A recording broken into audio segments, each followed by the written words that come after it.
Boom. Right out of the gate, the state is asking for a no-contact order. That's legal speak for stay away from the alleged victim, period. It's one of the most common bond conditions in sensitive cases like this. But here's the twist. The defense is already pushing back. This is going to get messy. Represent Mr. David Lopez. And are you Mr. Lopez? Yes, ma'am. All right, so we're here because the state has filed a motion for a no contact order as a condition of bond. They're stating that the judge who entered the bond did not place any conditions on you as a condition of bond. The state is asking for no contact with the complainant. Is that the only request? At this time, yes. All right, so, and off the record defense, you said that you were opposed to that. I am, Your Honor. All right, are there any witnesses? No, Your Honor. All right, the court will hear argument. So they, Possibly, if need be, witnesses. Yes. Sorry, from defense. all right, Need be. it may need be. All right, all right. So do you have any witnesses to call today or no? The state does not. Okay. Then I'll call Sue Lynn King. You're back against the house. All right, can you raise your right hand? Fine. Do you solemnly swear or affirm the testimony you give will be the truth and nothing but the truth, so help you God? Yes, ma'am. All right, you can lower your hand. If you'll state your name for the record and spell your last name. Sue Lynn King, AING. All right, you may proceed. Ms. King, I was appointed to represent David Lopez, and you understand what he is charged with. Is that correct? He's charged with aggravated sexual assault of a child, and you've seen the... Hold up, did you catch that? He's not just charged with aggravated sexual assault of a child, but also hit with the repeater allegation. That's basically the system saying, you've done this before. But watch closely. The defense is about to tear into whether that's even accurate. indictment. He's also charged as a repeater. Is that correct? Yes, And have we talked about that repeater allegation? yes, Have you seen the judgment of the repeater allegation? yes, I have. And is the picture in the judgment of David Lopez? No, Is the date of birth of David Lopez? no, Is the height of David Lopez? no, Is where he served and he was ultimately found guilty in Harris County? In your knowledge, has David Lopez, your David Lopez, ever been to Houston? he's been in Houston, but he never lived in Houston. Has he ever been to prison? No, Okay, so the repeater, when he got placed on bond, this bond amount reflects an aggravated sexual assault of a child with a repeater allegation, correct? yes, And he's out on a $100,000 bond? yes. How did that? I'm sorry, just on my, excuse me. Did you print out the indictment for me? Thank you. I have a copy if you Ah. see. I have a copy, no problem. Thank you. All right, you may continue. Now, you understand the allegation against David Lopez, is that correct? Yes, sir. Who is the alleged victim in this case? My granddaughter. And you took over custody of your granddaughter. Why? They were in foster care due to Let me stop. They, who's they? all three girls. Okay, so there is Phoenix, and she's the oldest. Uh-huh. There's Annabelle.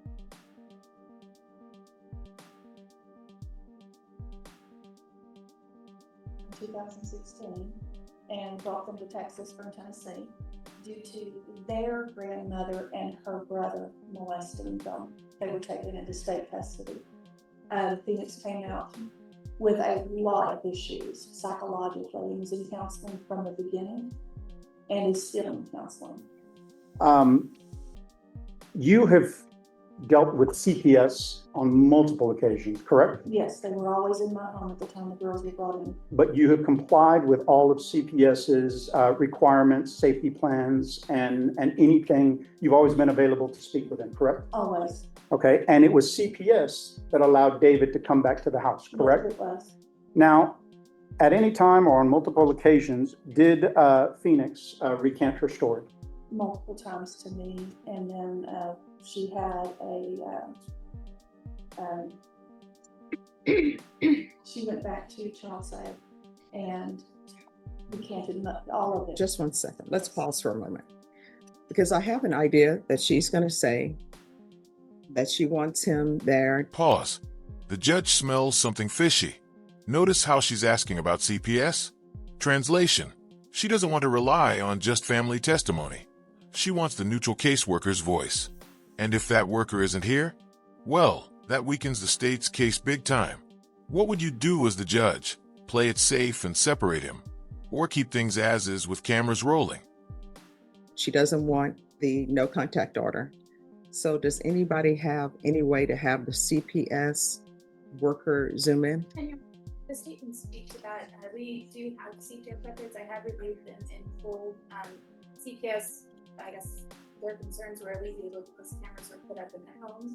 Well, no, I mean, does anybody have a CPS worker to zoom in for me to listen what the CPS worker has to say? No, I just Is have a that CPS report. All right, and then with regards to the indictment, sorry to interrupt your cross, but these are questions as I'm hearing their testimony that I would like answered. With regards to the indictment, is the indictment correct? No, Your Honor, there is an incorrect birth date on the repeat and enhancement, so the state would be filing a motion to amend the indictment to. And have you all had a chance to speak to the complainant? We have, Your Honor, this in raw record. Yes. Okay, the state's concern is that the complainant has been with the defendant in the home for the past year and a half. And so speaking with the child under those circumstances is not ideal. Okay. And if I may, Your Honor, speaking off the record like the state, I've talked to the state. They filed this motion to amend conditions while getting ready for trial. And I believe Ms. King went and talked to them, took Phoenix in after. I've spoke to the state. I think the state told Ms. King, I doubt the judge will rule on this, but I know how severe this is. CPS let him back in. They put up multiple cameras 17 inside the home. around the house. And David also watches the other two kids, which both have autism. And every time he's out of the house, the kids revert back. This allegation came out in 2022. The investigator said that she recanted back then, but I'm going to go ahead and turn it over to the DA for review. And they didn't file until 2025. So I'm hearing all these stories, and I've met Phoenix, and it is a complex case. She has multiple personalities. She talks to multiple individuals. I've had ad-length conversations with her. She's the sweetest thing that has been tormented, but it is so wrong to be wrongfully accused on an allegation of this severity. All right, so this is what I can tell parties I want. If somebody will pick up the phone, call the CPS worker. And was there a child's ad litem involved in this or no? Not that I saw, Your Honor, throughout the CPS records. Any attorneys? It's an attorney for the children. They offered one, Mhm. It never went through. All right, so someone can have, because here's my thing, I will listen to your testimony and I always keep an open mind, but it appears that she's going to say she doesn't want the no contact order, am I right? Yes, Your Honor. So I would like to hear from the caseworker. They're supposed to be objective. And I want to hear from them rather than just reading words on a page, because sometimes I have questions. So do y'all want to see if you all can call the caseworker? I'm sure they would zoom in. State. Go for it. And then if you want to continue with your questioning of her, I'll listen.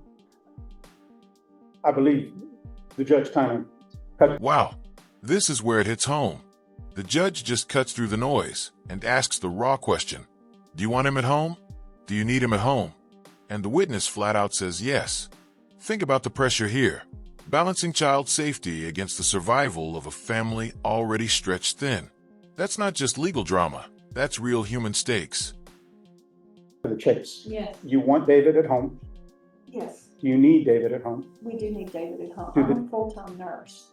I work sometimes up to 16 hours a day, 6 days a week. And his parents are also in the home, the grandma, they're also in the home, but they're 83 and 85. And they cannot physically handle the two youngest girls because sometimes whenever their mutation strikes, it gets completely out of control. David handles them, sits them down in the living room, turns on a movie in the living room, trying to keep them all pretty much stable. Phoenix comes down, she sits in the living room on the couch on the end and watches TV with them. It's a family interaction. I can see everything they do in the house. Let me ask you this. Has David ever alone with Phoenix? never alone with Oh, Phoenix. Are there cameras that there are boundaries in the house? There are boundaries in the house. If David is downstairs by himself, Phoenix does not come down because of the interaction whenever Phoenix had it first. And then David being accused, we don't want that accusation to be able to be brought back up. And lastly, has Phoenix made an allegation where it is clear that David is out of the house and it could not have happened? There have been a couple of times whenever David wasn't even in the house, he was at work, or he was busy with the church, working on beds and stuff, where she said that he's done something and my son's been present in the house and has told her that didn't happen. He was in the backyard working on a playground for the younger two, and she accused David of something that he didn't do because she'd never been outside and David was only outside, and she accused him at the time he was working on the playground himself.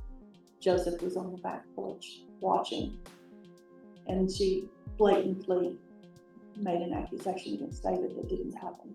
In your opinion, do you think the children are safer with David in the house than David being out of the house? Yes, I do. I think that they have developed such a relationship that taking David out of the house, the youngest one actually reverted back to peeing on herself and peeing in the bed and unable to focus at school. And how old is she? She's 9, with a limitation about a 3 to 5-year-old child. All right. Other questions? Any questions, State? Yes. So when David was arrested for this back in 2024, was that in that Yes. out of county? Yes. And since that time, since 2023, he's been in the home with you and Phoenix, Yes. even after these allegations came out. Yes, because the courts cleared it. Or not the courts, but CPS cleared it. Right. So All right. So I have a couple of questions. Are there any objections? not really sweet. None from defense, Your Honor. All right. So you say there are cameras in the house. Where are the cameras? There are 3 just down the hallway for the girls. Mhm. There's one in the corner above the bathroom that looks at the youngest children's door, Mhm. because Mia sometimes has the tendency to come out of her bedroom and fall down the stairs. Okay. So there's a camera there, and it triggers whenever somebody exits their bedroom. There is a camera in the corner of the hallway looking exactly this way, down the hallway where the gate is, down the hallway here where the girls' room is, and on Phoenix's door with the back. So correct me if I'm wrong. Uh-huh. So the only places there are no cameras are inside the bathrooms, There are no cameras in the bathrooms. but do cameras show anyone who's going into the bathroom? Yes. And there are SD chips in each camera, so we can record and document anything that may come out as an accusation. There is also, because Phoenix was suicidal at one point, she doesn't have a door on her bedroom because we had to watch her closely. For 2 weeks, she was on suicide watch before she went into the institution. Mhm. So there's a camera directly on that bed alone. She has privacy everywhere else. So how many children in the household that are underage? And those are the 3 children that you took into your home? Yes. All right. And how many adults are in the household? 5. All right. And who are the 5 adults? My son, he's 30 years old. He is upstairs with the girls when they come out of the gate. His bedroom's up there. Okay. My father-in-law sleeps on the other end where the children's playroom and TV room is. Okay. And David's mother, who is downstairs at the very front of the house. Okay. And then me and David.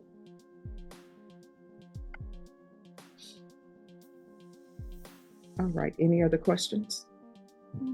Yes, Ms. King, the 2 younger children, they're nonverbal, is that correct? Oh, no, they're not on. They're very verbal. They're very high functioning. I actually, Yes. no further questions. Yes. Just for clarification, Phoenix did go into inpatient care for how long? She was in for 7 months this last time at Cedar Crest Hospital. Okay, and so if she gave any indication whether this did or didn't happen to them as Yes. well, you weren't around. I to wasn't talk to there. her. And lastly, the state says that David was arrested on, in 2024. It was actually March 19th of 2025. Is that correct? That's right. That's right, just for. All right. That was the other case.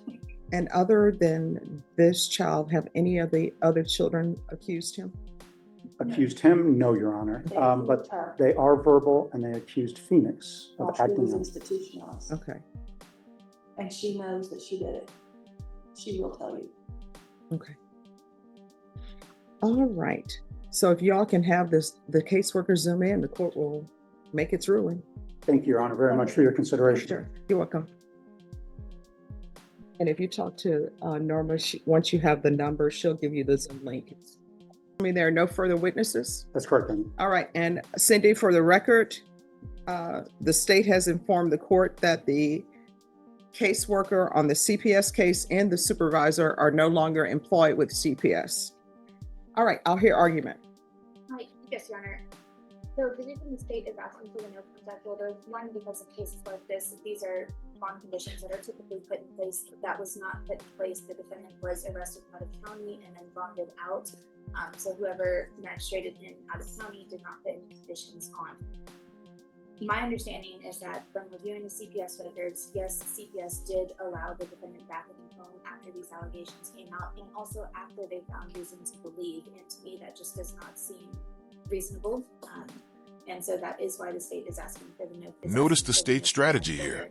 They're leaning hard on precedent, saying these bond conditions are usually automatic.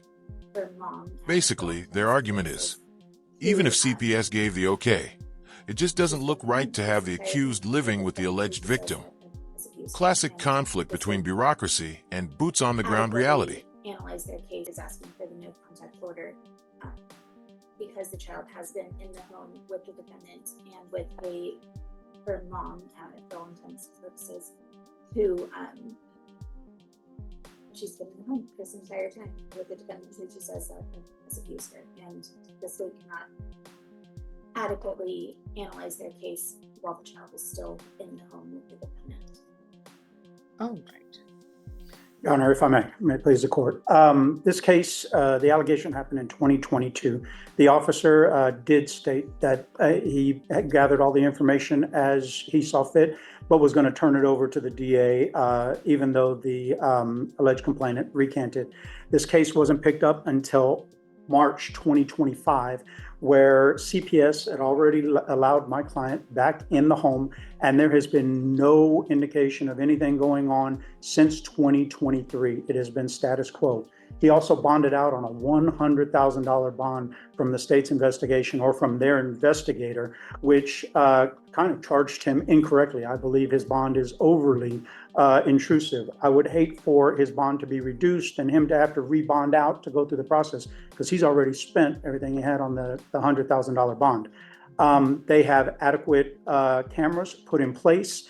Everything has been status quo since. You've heard a very small portion of why the children need supervision at home, also David's supervision at home. He has cameras in all the right places that need be. There are other individuals in the house as well, and I just think it would be overburdensome for my client to have additional conditions that weren't put on until August of 2025, when the state is finally getting ready for this case. We've been ready, well, since March. I'm asking that the bonds remain in effect the way they are until trial, and we'll be ready. All right. So this is what the court will note for the record.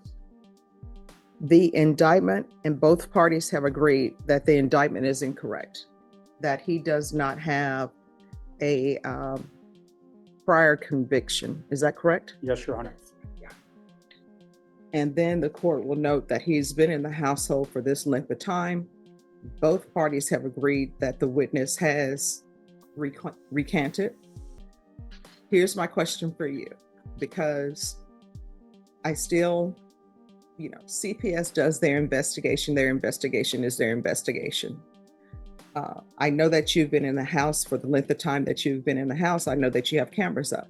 Question for the court is, will you make those cameras accessible to the DA? Most definitely, Your Honor. All right. So if he's going to make sure that the cameras are accessible to you, My understanding, it's an SD card in all of the cameras. Yes. All right, how often are you going to want to view the SD card? Your Honor, I guess it's something I can work out with. All right, if y'all discuss that, but I'm not going to order the no contact order based upon everything. And here's the big reveal. The judge isn't granting the no contact order. Instead, she's striking a middle ground.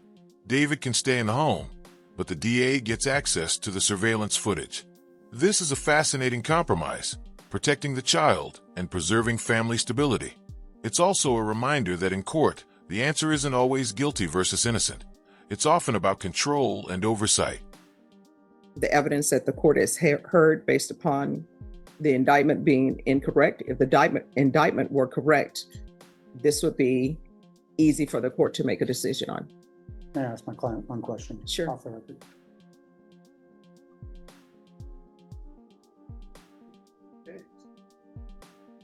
Your Honor, it's my understanding that these SD cards record for 30 days. I would say, Do they ever, I was going to is say, there any can we get a, recording over? no, I was going to say, can we get a double and have them available for the state every? If you all will discuss that, Okay. how often you want those available, but I'm not going to grant the request for the no contact order based upon the evidence that I'm hearing. But I am going to add the condition that the state is allowed to view the SD cards. And if you all can just come back to me and you all can write it in the order, how often you want those SD cards to be reviewed by you. All right. So will they be able to turn over the SD cards? I will have my client buy additional SD cards and then provide them to me, and I will have them available for the state. And then I guess when we give them the next ones, they'll give us those back. All right, so we're at the end of the month now. So I'm going to want an SD card provided to them before this month is out. And then after today, let me see. So that will, when will you be able to provide that to them? Friday? Your Honor, I'm stepping into something I don't know. What I'm wondering is if I could provide like a 2 terabyte card and all these SD cards be loaded. That way the same cards can be used and I can constantly have these. Sure. But my understanding though is, are you going to be able to provide it to them at the end of this month? I'll take care of that. Yes, All sir. right. I will So- get more SD cards, and my outdoor cameras have a home base, so it has a 2 terabyte hard drive in it. If you have access to plugging it, I'll take the hard drive out and review it, and then I can put it back in. All right. So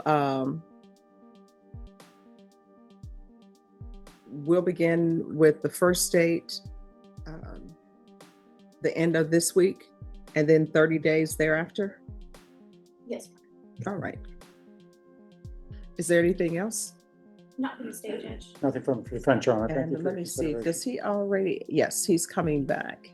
All right. If there's nothing else, then you will be excused. And thank you for addressing the appropriate court. I'll sign this order and then you will have it. Thank you, Judge, very much for your You're welcome. consideration. Thank you. And just like that, case 1 wraps. Did you see how quickly the courtroom shifted gears to the next defendant? That's the wild thing about court. Life-altering decisions in one breath, routine hearings in the next. Stick around, because case number 2 is a totally different beast. Calling 2025 CR 008679 State versus Samuel Joe Badillo Jr. Can I have parties announced? Lauren, that's for the state. Melissa Christian for the defendant. And are you Mr. Badillo? Yes, sir. Counsel, have you received all discovery? I have. Did you review it with your client? I have. The court will find that the state is in compliance with discovery. Mr. Badillo, did you review the document, Yes, sir. the application for deferred adjudication? Yes, sir. Did you review it with your attorney? Did you understand it and sign it? Yes, sir. Did you review the true bill of indictment with your attorney? Yes, sir. Did you understand it? Yes, sir. Counsel, do you waive the reading of the indictment? We did. State, are you proceeding on the indictment as presented? Yes, Your Honor. Are you proceeding with the I'm enhancement? sorry. We moved to waive the enhancement proceed as count 1. Any objection? No objections, Judge. All right. Did you review the court admonishments with your attorney? Yes, Your Honor. Did you understand it and sign it in all the appropriate places? Yes, Your Honor. Did you understand you're charged with possession of a controlled substance, penalty group 2, 1 to 4 grams? That's a third-degree felony. Yes. Range of punishment is anywhere from 2 to 10 years in prison and up to a $10,000 fine. Did you understand? Yes, Your Honor. If you have a plea bargain agreement with the state, the court does not have to follow your plea. If for any reason the court does not follow your plea and gives you more than you bargained for, the fact that you entered a plea will not be used against you and you will be allowed to withdraw your plea. Did you understand? Yes, Your Honor. You have a right to jury trial, a right for you or your attorney to cross-examine and confront any witnesses the state would call, and the right to remain silent. By entering this plea, you're giving up those rights. Did you intend to give up those rights and enter into a plea in this case? Yes, Your Honor. Did you understand if the court were to grant your application for deferred adjudication, if for any reason your deferred adjudication were revoked, the court could find you guilty and sentence you up to 10 years in the prison and up to a $10,000 fine? Did you understand? Yes, Your Honor. Counsel, has your client been able to provide you with any defenses?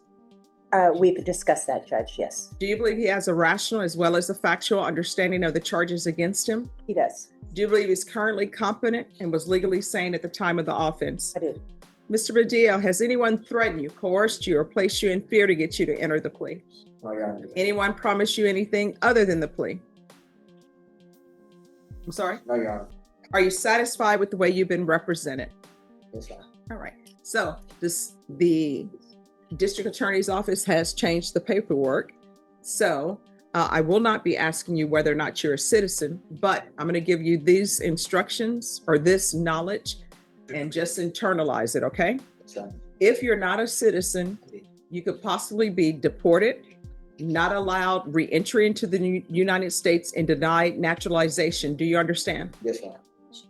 All right. The court will find that defendant has knowingly and voluntarily waived his right to jury trial. Did you review the plea bargain page with your attorney? Did you understand it? Yes, Your Honor. According to the plea, there's a $1,000 fine and the state recommends deferred adjudication. Did you understand that to be your plea? Yes, Your Honor. Defense? Yes, State? Yes. Did you review the waiver of appeal paragraph with your attorney? Did you understand it and sign it in both places? Yes, Your Honor. Did you understand by signing that you're waiving your right to appeal? The only items that can be appealed are written pretrial motions that have been filed, heard, and ruled upon by the court. Did you understand? Yes, Your Honor. Counsel, are there any such motions? no, Your Honor. Outside the agreement, the state is requesting that your community supervision be for a term of 3 years, proof of employment that you obtain your GED, and 200 hours of community service restitution. Did you understand those were recommendations from the state and the court does not have to follow those recommendations? Yes, Your Honor. Then to the offenses charged